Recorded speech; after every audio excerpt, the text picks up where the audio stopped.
Let's practice some kinetics. I love kinetics.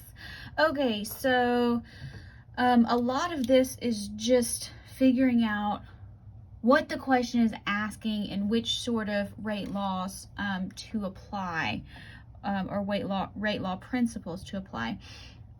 So here we're given a reaction, and it says it's whatever set of conditions, and we're given a rate, and we want to know the rate of change of reactant B under these same conditions. So what we need to do is we need to write an equation for the rate of the reaction with respect to reactant B. So we know that the rate of the reaction is going to equal, this is a reactant, so are we going to be getting more or less? Hopefully said reactants get used, so there's less of them, so there's a negative sign. All right, and then we have in the denominator our coefficient, and then we have our rate of change. This is a slope. This is very easy. All right, plug and chug. We're given 0.100 molarity per second. I know that seems weird. -1/2 delta B delta T. All right, so anytime it gives you the deltas there, you know we do need the coefficients. We may have things that are positive or negative. So reactants are disappearing, so that's what's happening to that. Now, so we need to get delta B delta T by itself. So why don't we multiply by -2?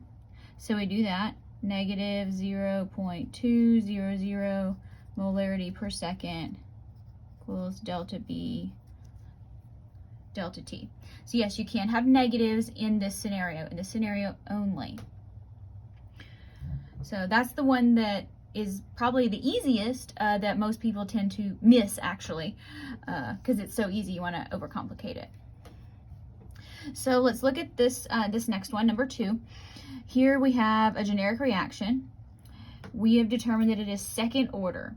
All right, so second order means what? We need to write a rate law. So just get in the habit of doing that when it tells you what order it is. So rate, and maybe you need it, maybe you're not.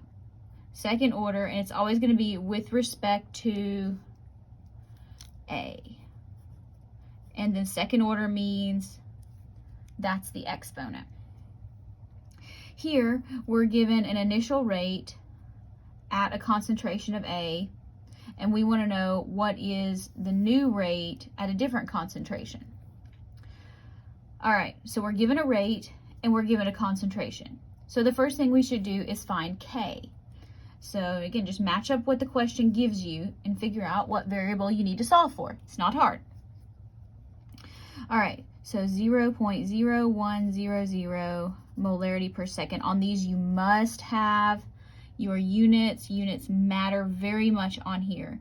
All right, 0.100 molarity, and that's going to be squared. So units in rates are strange, and they are very, very necessary. Okay, so here we're going to leave the left side. Just copy it back. Molarity per second equals K times 0.1 squared. Now, we square the number. What do we also have to square? Dr. B, we have to square the unit. So that's molarity squared. Yes, that is weird. Squared concentration units. That's okay. All right, now we need to get K by itself. So let's divide by 0.01 molarity squared. Divide all this by 0.01 molarity squared. That's 1, right? That cancels out. So we get K equals 1, but we got to deal with this unit here. So this molarity is going to cancel out one of the squared ones. So that leaves us, the seconds goes to the denominator. That's what that means.